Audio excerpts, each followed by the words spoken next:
Merci Seigneur pour ce culte.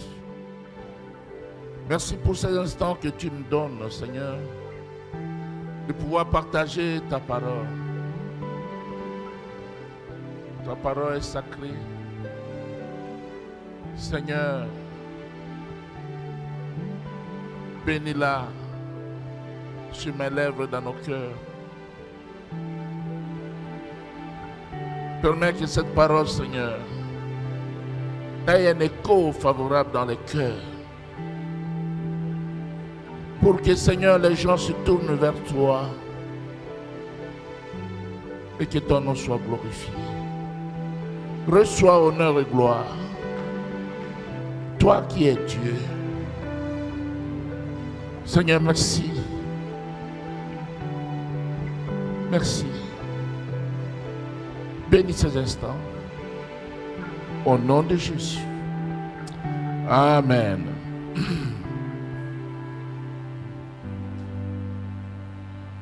Nous lisons dans 2 Rois 1.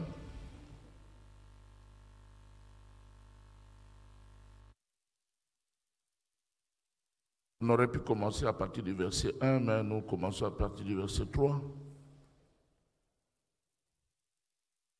L'ange de l'Éternel dit à Élie, le Tishbite, lève-toi, monte à la rencontre des messagers du roi de Samarie et dis-leur, est-ce que parce qu'il n'y a point de Dieu en Israël que vous allez consulter Baal-Zéboub, Dieu d'Écran? C'est pourquoi ainsi parle l'Éternel. Tu ne descendras pas du lit sur lequel tu es tombé, car tu mourras. Et Élie s'en alla. Les messagers retournèrent auprès d'Akazia. Et il leur dit, pourquoi revenez-vous? Ils lui répondirent, un homme est monté à notre rencontre et nous a dit, allez retourner vers le roi qui vous a envoyé et dites-lui, ainsi parle l'Éternel, est-ce parce qu'il n'y a point de Dieu en Israël que tu envoies consulter Baal-Zéboub, Dieu d'Écran? C'est pourquoi tu ne descendras pas du lit sur lequel tu es monté, car tu mourras. Akazia leur dit, quel air avait l'homme qui est monté à votre rencontre et qui vous a dit ces paroles? Il lui répondit, c'est un homme vêtu de poils et ayant une ceinture de cuir autour des reins. Akazia dit, c'est Élie le Tishbite. Il envoya vers lui un chef de 50 avec ses 50 hommes. Ce chef monta auprès d'Élie, qui était assis sur le sommet de la montagne. Et il lui dit, homme de Dieu, le roi a dit, descends. Et lui répondit au chef des 50, si je suis un homme de Dieu, que le feu descende du ciel et te consume. Toi et tes 50 hommes. Et le feu descendit du ciel et le consumant, lui et ses 50 hommes. Akazia envoya de nouveau vers lui un autre chef de 50 avec ses 50 hommes. Ce chef prit la parole et dit à Élie, homme de Dieu, ainsi a dit le roi, hâte-toi de descendre. Élie leur répondit, si je suis homme de Dieu, que le feu descende du ciel et te consume toi et tes 50 hommes. Et le feu descendit du ciel et le consuma lui et ses 50 hommes. Akazia envoya de nouveau un troisième chef de 50 avec ses 50 hommes. Ce troisième chef de 50 monta et à son arrivée, il fléchit les genoux devant Élie et lui dit en suppliant, homme de Dieu, que ma vie, je te prie, et que la vie de ces 50 hommes, tes serviteurs, soit précieuse. à tes yeux. Voici le feu est descendu du ciel et a consumé les 2 premiers chefs de 50 et leurs 50 hommes. Mais maintenant, que ma vie soit précieuse à tes yeux.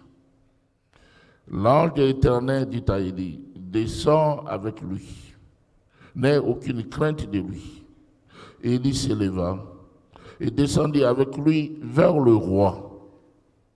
Il lui dit, ainsi parle l'Éternel, parce que tu as envoyé des messagers pour consulter Baal-Zéboub, dieu d'Écron, comme s'il n'y avait en Israël point de Dieu dont on puisse consulter la parole, tu ne descendras pas du lit sur lequel tu es monté, car tu mourras. Akazia mourut selon la parole de l'Éternel prononcée par Élie, et Joram régna à sa place la seconde année de Joram, fils de Josaphat, roi de Juda, car il n'avait point de fils. Amen. Une longue lecture, mais qui vaut la peine. Le dimanche dernier, j'ai parlé du langage de Dieu. Et parlant du langage de Dieu, on a considéré les avertissements divins. On a vu le premier avertissement, c'était la révolte de Moab contre Akazia. Et Akazia n'a pas saisi ce langage de Dieu. J'ai appelé ça un avertissement extérieur. Et le second avertissement que nous avons vu, c'était un avertissement plus personnel. Élie, plutôt Akazia, tomba par les treillis de la fenêtre de sa chambre haute. Et Dieu voulait l'avertir de cette façon-là. Mais lui a choisi de consulter Baal-Zéboub et d'Écron, ou Dieu des mouches, au lieu de consulter l'Éternel. Et ce matin, je vais abonder dans le même sens. Le thème, c'est toujours le langage de Dieu. Et ici, nous allons considérer d'abord le message d'Élie à Akazia. Le feu qui est tombé du ciel. Et la présentation d'Élie lui-même devant Akazia. Ensuite, nous verrons l'attitude d'Akazia face au langage de ces dieux vivants, les dieux d'Israël. Bien-aimés, Dieu a envoyé un message. Après ces avertissements, Dieu a envoyé un message à Élie, plutôt à Akazia, par les truchements d'Élie. Élie est allé à la rencontre des messagers d'Akazia qui allaient vers Baal-Zéboub. Et il a délivré le message de Dieu. Et le message est parvenu à Akazia. Et voyez-vous, cet homme qui dirigeait le peuple de Dieu, il avait la connaissance de Dieu. Et il connaissait même les prophètes. Parce que il a demandé la description du prophète. Il a dit, quelle heure avait-il cet homme qui est venu vous rencontrer? Cela veut dire qu'il connaissait bien Élie. Les rois, les autorités connaissent les vrais hommes de Dieu. Ils les connaissent. Mais il consulte les Baal Zéboub.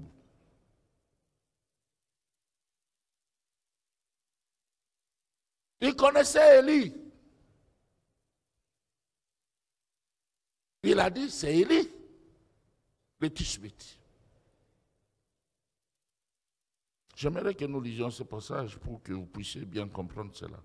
Au verset 7 et 8, la Bible dit, Akazia leur dit, quelle heure avait l'homme qui est montré à votre rencontre et qui vous a dit ces choses? Il lui répondit, c'est un homme vêtu de poils et ayant une ceinture de cuir autour des reins. Et Akazia dit, c'est Élie le Tishbite. Amen. Il le connaissait. Bien-aimé, par amour pour nous, Dieu utilise plusieurs moyens pour nous ramener à lui. Pour nous parler. Et pour nous ramener à la raison. Mais qui est aveugle et sourd si ce n'est l'homme et la femme que Dieu a choisis?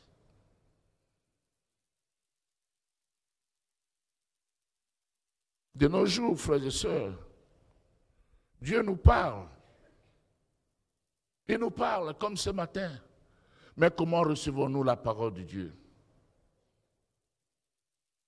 Comment la recevons-nous? Comment recevons-nous les messages de Dieu? Nous avons plusieurs plans, plusieurs projets dans nos têtes.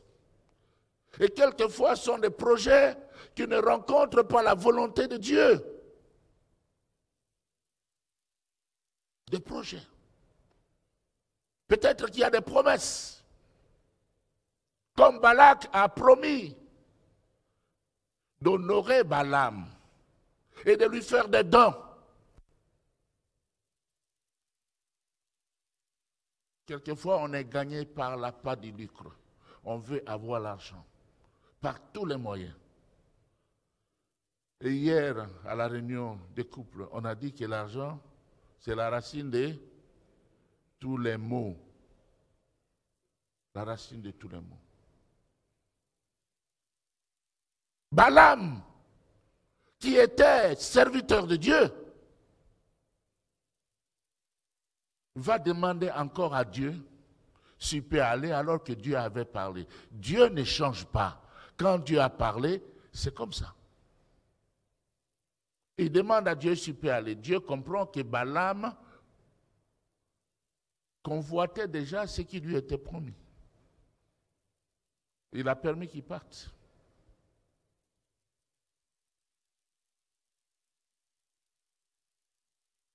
Mais après, si vous lisez la Bible, la fin de Balaam, quand il mourait, quand on le poignardait, il disait que je meurs de la mort. Le serviteur de Dieu. Mais tu n'es pas mort de cette mort.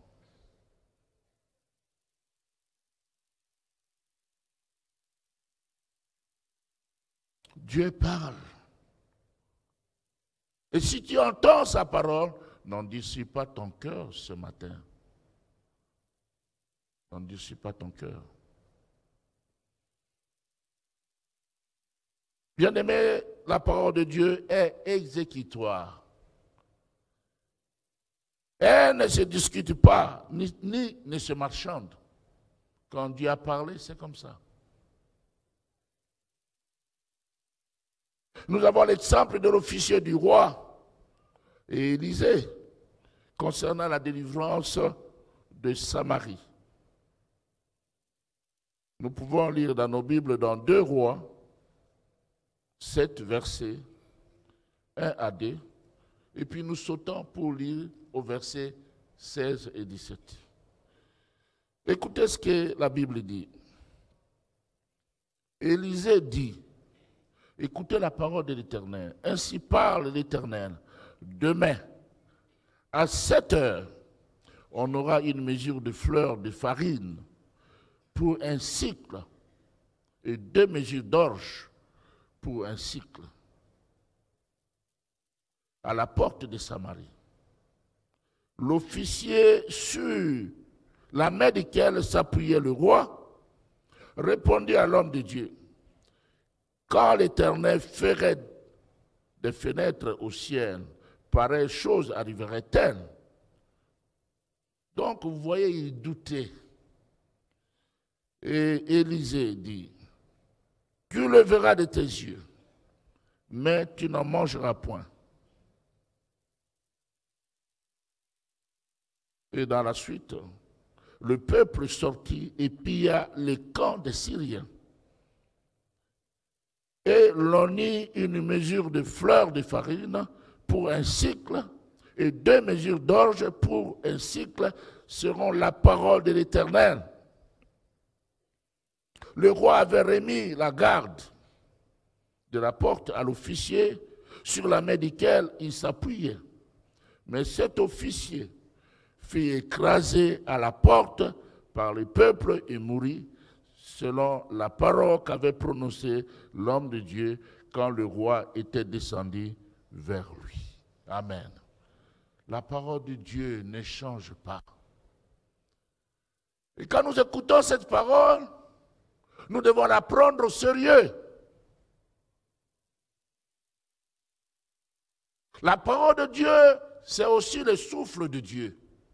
La parole de Dieu est esprit. Le monde existe par la parole de Dieu. Tu es l'émanation de la parole de Dieu. Tout ce qui existe n'existe pas sans la parole de Dieu. La parole de Dieu est puissante. Et elle s'accomplit toujours. Élie, plutôt, Dieu envoie Élie. Il envoie un message à Akazia par l'entremise d'Élie, par les canaux d'Élie. Mais Akazia endurcit son cœur. Qu'est-ce qu'il fait? Il prend un chef de 50 et il envoie aller arrêter Élie. Allez, prenez-le-moi et amenez-le ici. Mais j'ai lu quelque chose dans la Bible. La Bible dit, Élie était au sommet de la montagne. Alléluia. Vous voulez résister au diable, il faut aller au sommet de la montagne. Il faut être dans la prière. Élie était au sommet de la montagne.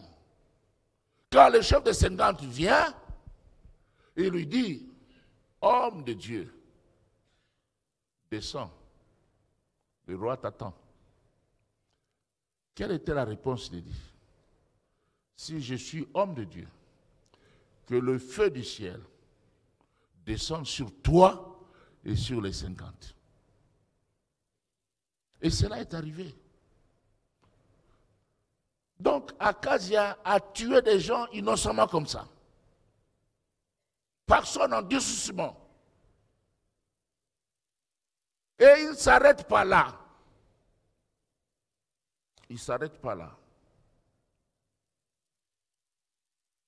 Bien-aimé dans le Seigneur, Akazia, quand il envoie ses chefs de 50, avec ses 50 hommes, par chaque groupe, il s'oppose à Dieu lui-même. En s'opposant à l'homme de Dieu, il s'oppose à Dieu lui-même. Parce que ce que l'homme de Dieu faisait ne venait pas de lui, mais de Dieu.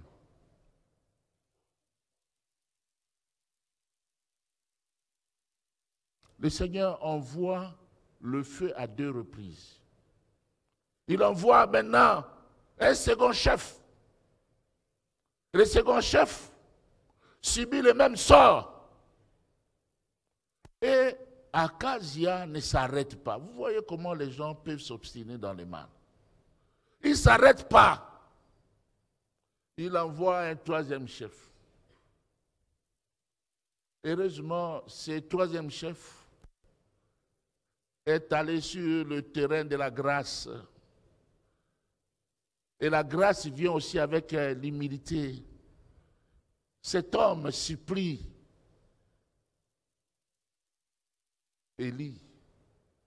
Il dit que ma vie est la vie de tes serviteurs, ces 50 hommes, te soient précieuses.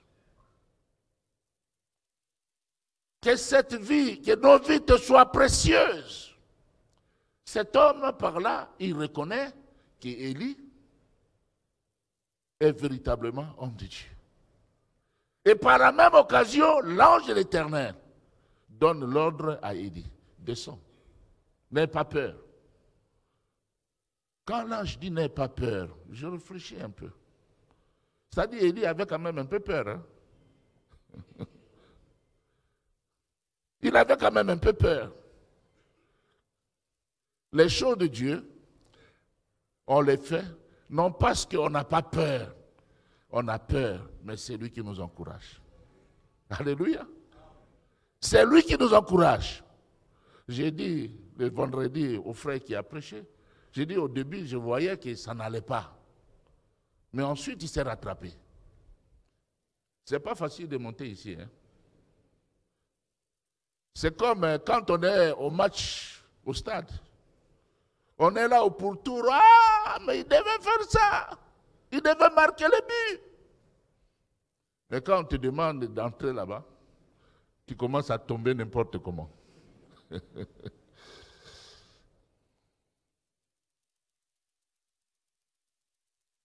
Bien-aimé dans le Seigneur, si le message de Dieu n'a pas d'écho, Dieu envoie d'autres signes pour lesquels personne ne peut dire « moi, je ne savais pas ». Parce que Dieu nous fait pour lui.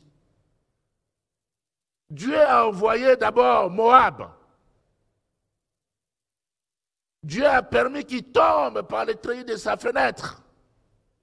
Certainement, il était cassé, il avait un problème quelque part dans son corps. Maintenant, Dieu envoie Élie, tout simplement pour qu'Akazia change d'avis, pour qu'Akazia revienne à lui.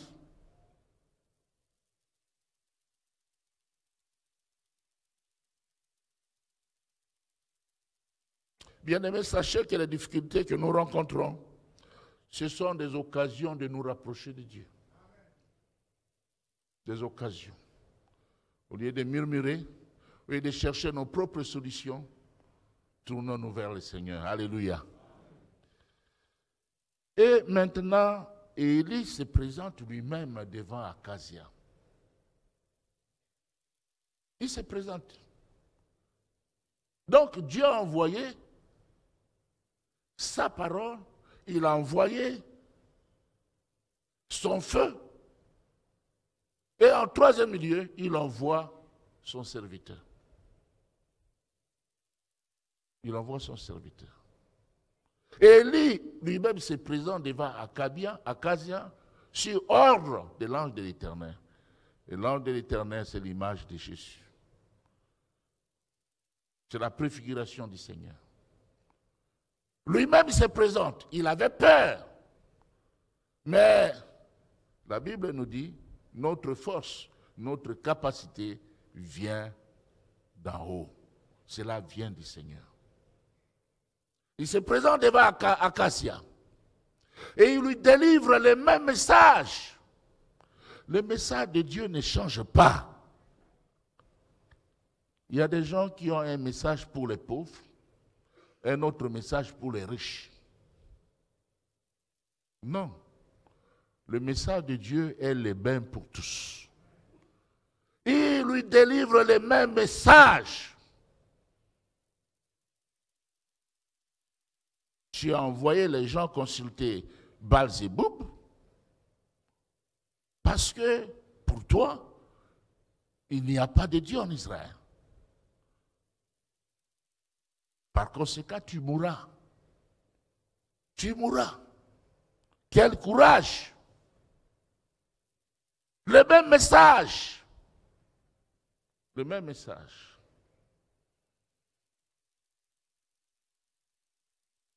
Bien-aimés, l'amour de Dieu pour nous est profond.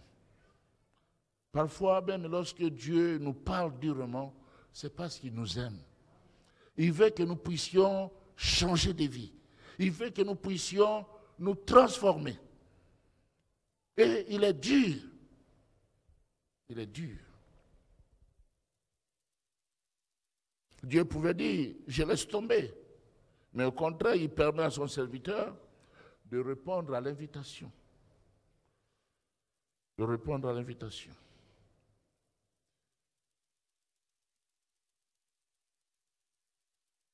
Cela me conduit à parler de l'attitude d'Akazia face au langage de Dieu. On a vu les 2 premiers avertissements. Maintenant, nous avons vu 3 autres signes. Tout cela pour amener Akazia à se repentir, à changer de comportement. Mais Akazia a brillé par un cœur endurci. Nous voyons ici l'obstination d'Akazia. Akazia persiste dans son péché, malgré différents avertissements. Il s'obstine dans les mal. Il endurcit son cœur et il fait tuer des troupes de soldats par le feu descendu du ciel. Ça, c'est Akazia. Quand quelqu'un commence à faire le mal, quand quelqu'un commence à glisser, il faut faire attention avec celui-là. Il faut faire attention. Parce que le diable va endurcir son cœur. Et non seulement le diable va endurcir son cœur, le diable va lui donner un coup de pouce pour qu'il continue et qu'il tombe dans les mains.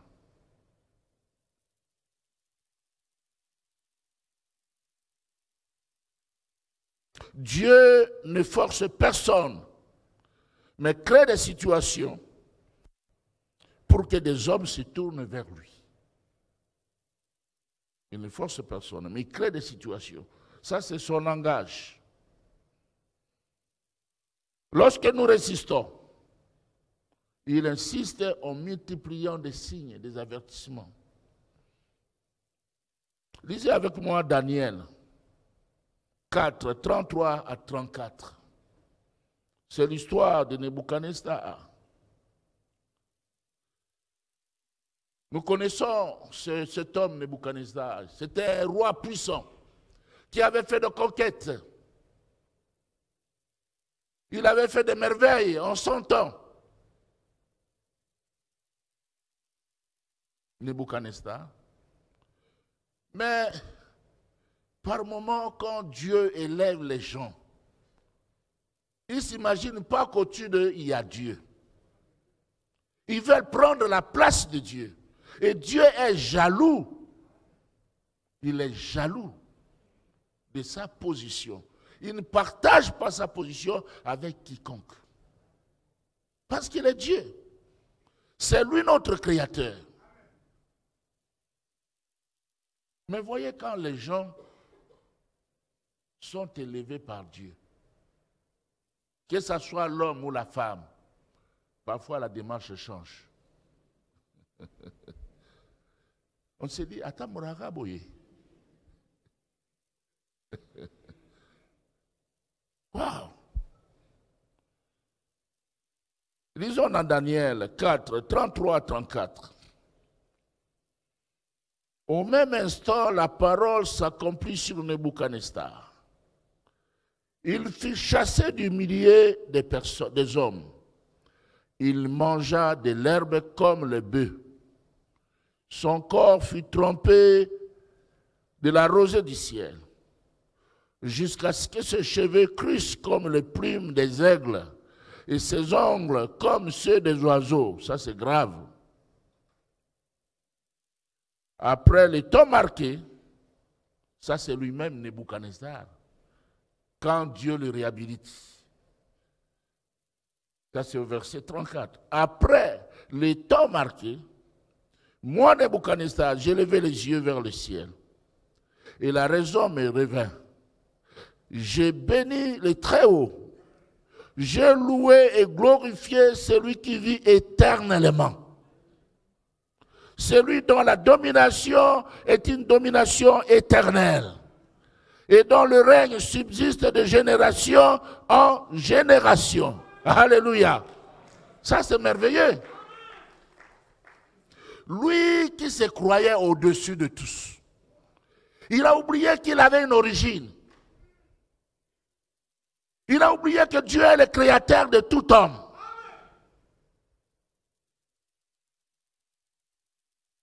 À un certain moment, il s'est cru Dieu. Il s'est même imposé face aux serviteurs de Dieu. Souvenez-vous de Meshach, Shadrach, Abednego. Il les a jetés dans la fournaise ardente. Parce qu'ils n'ont pas vénéré sa statue, son idole. Il était un peu dingue, il avait ça ici. Et Dieu a montré qu'il reste Dieu. Dieu reste Dieu. À un certain moment, il faut s'asseoir et dire que oui, il y a Dieu dans les cieux. Il dit, attends, je vais te montrer. Tu vas brouter l'herbe. Le roi est chassé de son trône. Il est dans la forêt, il broute l'herbe. Les ongles deviennent comme les ongles des oiseaux. Ses cheveux comme des plumes.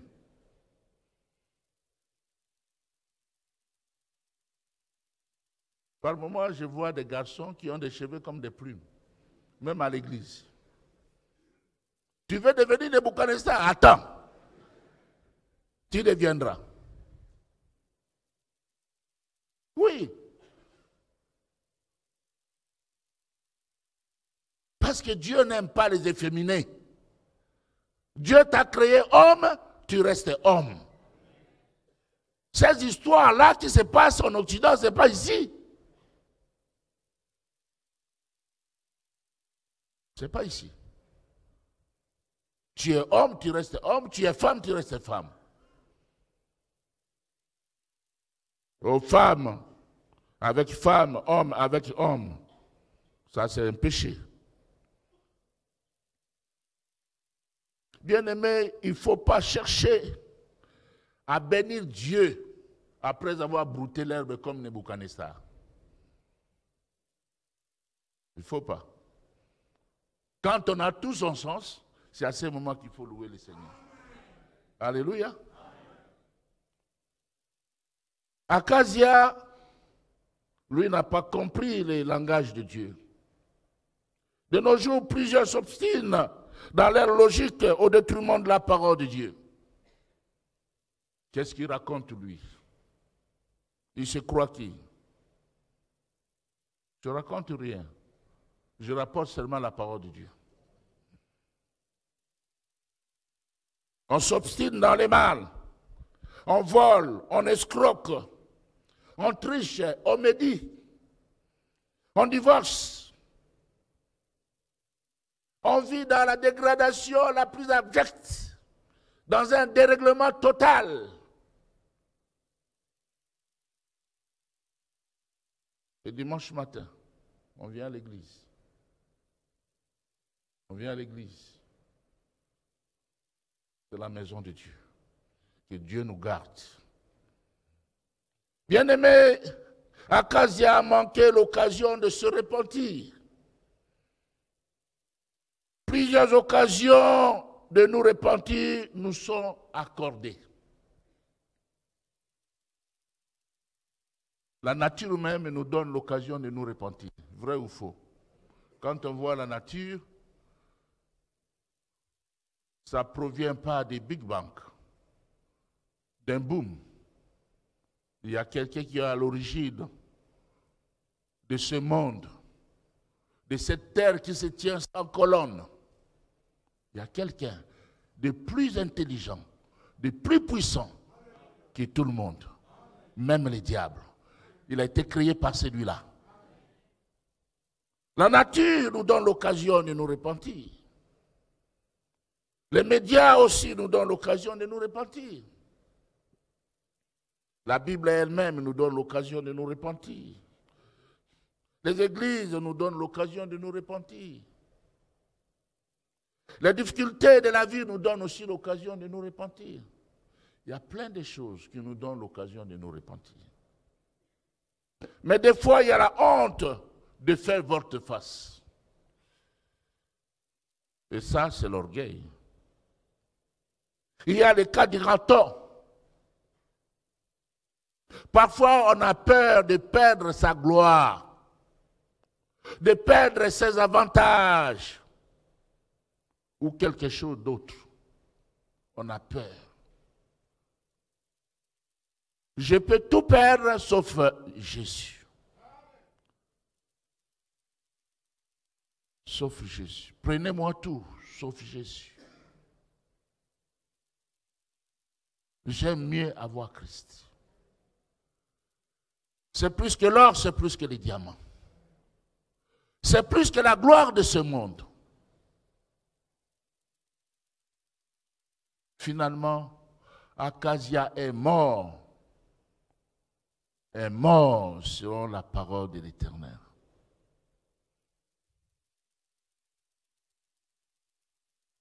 Il est mort 2 fois. Il est mort spirituellement et il est mort physiquement. Dans la salle ici, il y a des gens qui sont vivants. Ils sont peut-être vivants physiquement, mais spirituellement, ils sont morts. Et la mort spirituelle n'est pas loin aussi de la mort physique. Celui qui est mort spirituellement, pour lui, Dieu n'existe pas. Ou même si Dieu existe, c'est dans les rêves. Souvenez-vous ce que j'ai dit le dimanche passé. Celui qui est mort spirituellement, il est dans des boîtes. Et là, il sirote sa bière. Et après, c'est les oh là là, les hélas, à qui les yeux rouges. Et puis les blessures. Et puis ça conduit à autre chose, à la mort. Bien-aimés dans le Seigneur, Dieu nous aime comme il a aimé Akazia. Akazia qui était roi. Dieu l'a aimé, mais Akazia a rejeté les avertissements divins. Et il est mort malheureusement dans son péché. Non seulement il est mort dans son péché, mais Akazia est rentré dans l'histoire du monde. Tu es venu dans ce monde et tu vas laisser une histoire. Quelle histoire laisseras-tu? Celle d'Akazia ou l'histoire d'un enfant de Dieu? Nous allons incliner nos têtes et nous allons prier.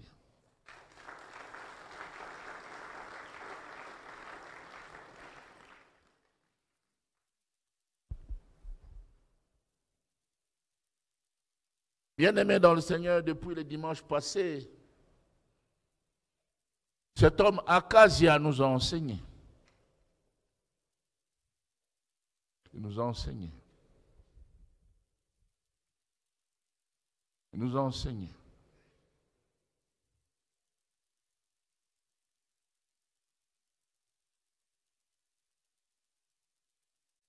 Es-tu touché par ces messages? Aimerais-tu qu'on prie pour toi, mon frère, ma soeur? Si oui, tu peux lever ta main rapidement. Nous allons prier. Merci. Lève bien haut ta main. Ne lève pas en abaissant. Lève bien haut. Merci. Merci. Que Dieu te bénisse. Merci. Merci. Vous qui avez levé vos mains, veuillez vous lever là où vous êtes, s'il vous plaît. Que Dieu vous bénisse. Que Dieu vous bénisse. Soyez bénis, mon frère. Nous voulons prier pour vous, ma soeur. Dieu est bon pour nous. Il nous appelle à lui. Il nous appelle à lui. Alléluia.